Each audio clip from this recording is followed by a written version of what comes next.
And so we got a busy day this coming Thursday. We got the NBA trade deadline, and we got the Kobe Bryant statue unveiling. I cannot wait for both of these, right? What an exciting day for Lakers Nation. It's going to be a lot of fun. But we got a lot of news to dive into, so let's get into it. Obviously, the statue unveiling of Kobe Bryant can't come any sooner. The NBA trade deadline, right? That's going to be very exciting. Also, the Lakers are going to wear the Mamba jerseys. I personally think that those jerseys should just be in rotation constantly. I mean, we already have like those like purple and black jerseys. Like those should have just have been these jerseys, right? The Mamba jerseys, or have them both. Like, you know, I really like these like gold and black, the Mamba jerseys with like the, you know, kind of Mamba print on it. Like, I don't know. I was always a real fan of those jerseys. You saw that the Lakers really took pride in those games. They were undefeated in those jerseys in their title run, outside of that Danny Green missed shot, which many people were very upset about that. But nonetheless, right, like this is something that Lakers can't lose in those jerseys. They play the Denver Nuggets that day, and they very well might be shorthanded depending on how the trades go and all that stuff. But man, you gotta get the win in those jerseys. You cannot. I don't care if it's just LeBron and Anthony Davis on the court and no one else. You gotta win that 2-on-5, whatever, right? But look, I'm excited for Thursday. I'm excited for these jerseys. I'm excited for the matchup. I'm excited to see who gets traded. But moving into the trade front, right? Rob Pelinka has a lot of work to do between now and then. Reports have came out that it is getting more likely that the Lakers just stand pat or make like a small marginal move. Now look, we hear that every year around this time, right? There's always the big news. Oh, Lakers are getting prime Shaquille O'Neal and Magic Johnson, right? Like it's always like these crazy trades. Like Giannis is on his way to the Lakers. Like it's always stuff like that during the downtime of the trade deadline. And then as you get closer, it's like, well, Lakers are probably not going to do anything, right? And I feel like in a lot of ways that's just like to calm expectations at times. So that way if nothing happens, it's like, see, we told you nothing was going to happen. And then if something happens, no one cares about that news and everyone just forgets about it, right? And so it's kind of like the people that are reporting it, it's kind of like a win-win, right? It's like no one's going to hold your feet to the fire over that. And everyone's just going to be excited and distracted by like what trades end up happening. I think the Lakers do some type of trades. Look, I've talked about it before in past videos that it's always a real possibility that the Lakers stand pat. If nothing's out there, Rob Pelinka's not going to do a deal just to do a deal. We know that about Rob Pelinka. If there's moves out there that make sense, that he believes are upgrades, or even just, you know, say to get off of Gabe Vincent's contract to position themselves for next season, maybe get an upgrade there. Whatever is out there and available, Rob Pelinka is going to find it. He's going to do his due diligence. There was reports late last night. I mean, like late. They came in at like 11 p.m., something like that, that Rob Pelinka has been basically just MIA because he's been on the phones the whole time. Like, which is good. That's what you want, right? Lock yourself in a closet and just be on the phone, or your office or whatever, right? And just be on the phone for 24 hours a day up until we actually get some trade done. So I do like to see that. But some names out there, obviously the DeJounte Murray thing, we'll see what happens with that. That's obviously like the constant news, and there have been lots of reports that that's still very likely to happen, that DeJounte Murray will be a Laker. So I don't want to dive into that too much because we've talked heavily about that over the last like month and a half, whatever it's been. But Kyrie Irving and DeMar DeRozan, two guys that are rumored to be available. DeMar DeRozan seems more like there's actual like several reports that Chicago's not necessarily going to trade DeMar DeRozan, but they're fielding offers and seeing what's out there and what's available because they do have a concern that they're going to lose him in the offseason. No contract extension seemed to work out between the two of them. So if they can find a deal that makes sense for them, then they're going to trade DeMar DeRozan. But it isn't something where they're just going to give DeMar away from what it seems like, right? Because it's like, whoa, it's better to get nothing than just losing him for something. Looks like Chicago's kind of willing to risk it if they don't find an actual move. The Kyrie Irving thing were reports that came out of Dallas, but I haven't really seen that gain traction. So again, I said it in the video. So I made videos about both of these individually. Go check those videos out after this one.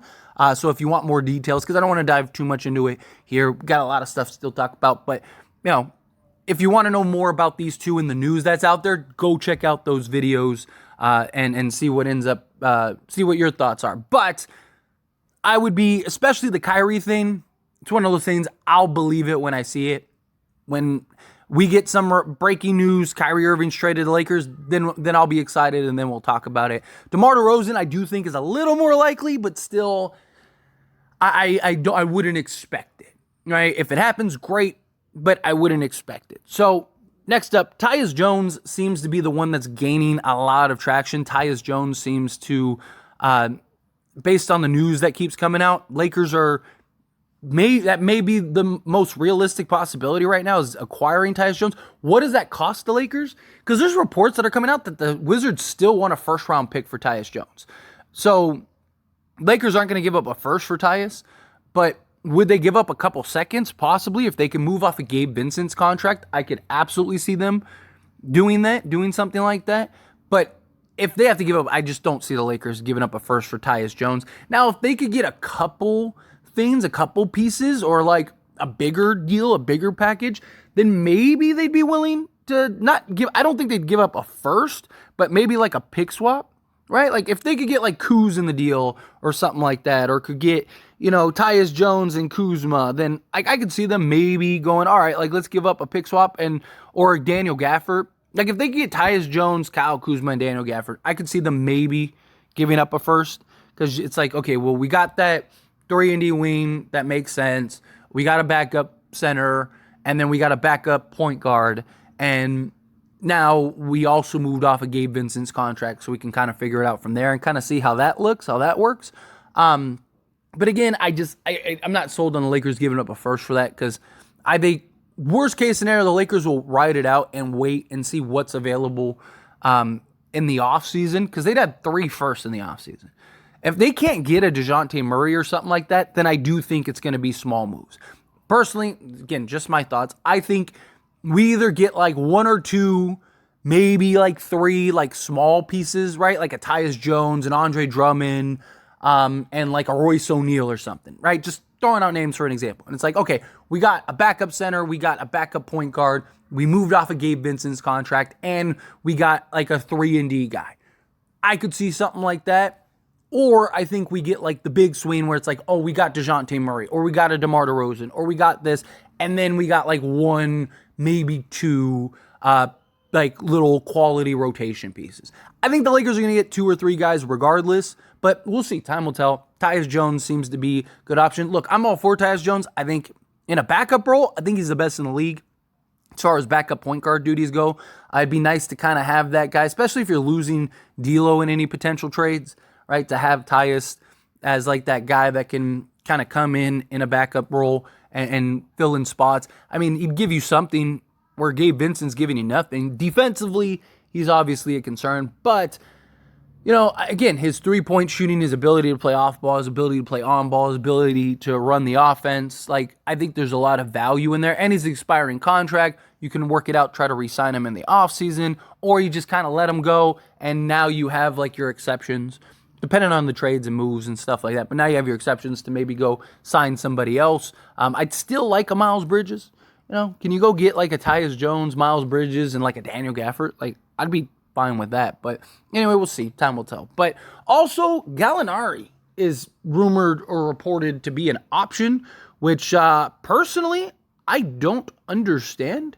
Look, Gallinari a couple years ago, sure. Right?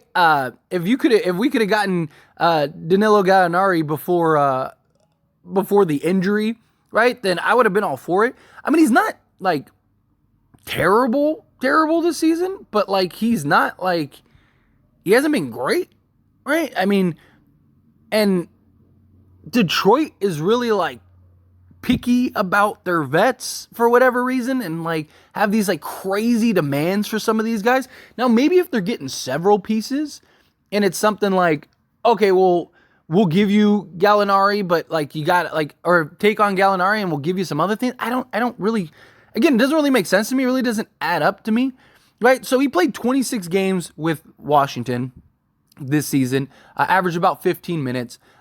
In that 15 minutes, he gave you 7 points. He gave you 3 rebounds, 1.5 assists.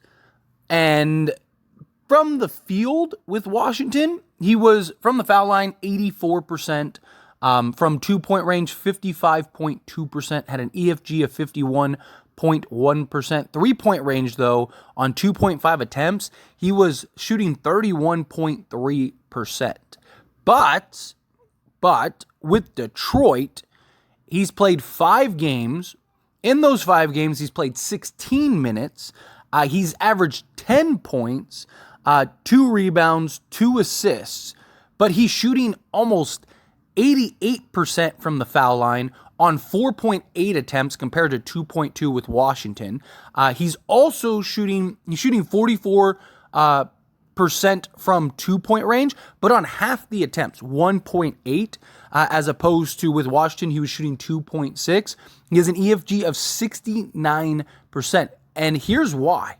With Detroit right now on 2.4 attempts, he is shooting 58.3% from 3-point range.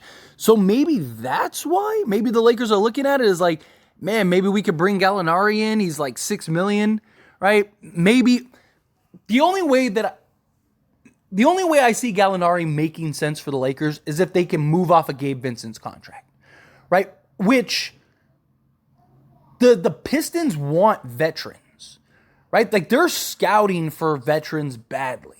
Right, they want older guys in the room that have kind of been there, done that can kind of be mentors for the young guys. So maybe Detroit's like, you know what, we'll take Gabe Vincent, right? Like he's making $11 million a year, like that's cool. Like, like we have all this space and we want vets, and he'd be a cheap vet and actually could make an impact on this roster, and we could play him in spots and stuff. Like, so maybe they're like, okay, give us him, give us a second round or 2 second-round picks, and then we'll give you like Gallinari and like whatever else, a bunch of like guys that they don't really, because they don't want to trade Boyan and they don't want to trade Alec Burke, which makes 0 sense to me if you're Detroit. But for whatever reason, they don't want to trade those guys. Or if they do, it's like they want a first-round pick for both, basically. No one's giving them that. So, maybe the Lakers are looking at Gallinari and going, okay, if we can do a deal to where we can move off of Gabe Vincent, then and maybe give up like 1 or 2 seconds and actually get some players that maybe could play and make some sense, which Gallinari in like a limited role, I wouldn't want him playing heavy minutes, but in a limited role, you can play the 3, you can play the 4, kind of be a stretch big, kind of just be a 3-point option out there for you, maybe improve your shot, especially if you could just shoot 58%. That'd be ridiculous. But I don't know. Time will tell. We'll see how that goes.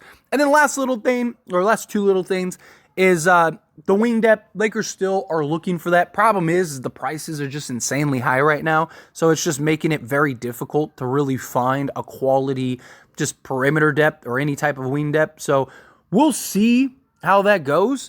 Time will tell. It's one of those things where these kind of players are in such high demand that are you going to be able to get these guys without having to sell the farm, which the Lakers just aren't going to do. The Lakers aren't going to sell the farm to go get a Spencer Dinwiddie, to get a Dorian Finney-Smith or a Royce O'Neal. I was thinking Spencer Dinwiddie because of the 3-team trade. Right now, if it's something like that where it's like, okay, Brooklyn, they want Rui, they want D'Lo, we'll give up Dorian Finney-Smith, they can go get DeJounte Murray, something. Then I could see something like that happening. But if it's just like DeJounte Murray's off table, that's not happening, and we pivot over to like the Nets trade, I'm not trading a first and a bunch of stuff to get like Dorian Finney-Smith, Royce O'Neal, and Spencer Dinwiddie. I don't think that makes sense for the Lakers. I mean, you might be better defensively, but how much better are you?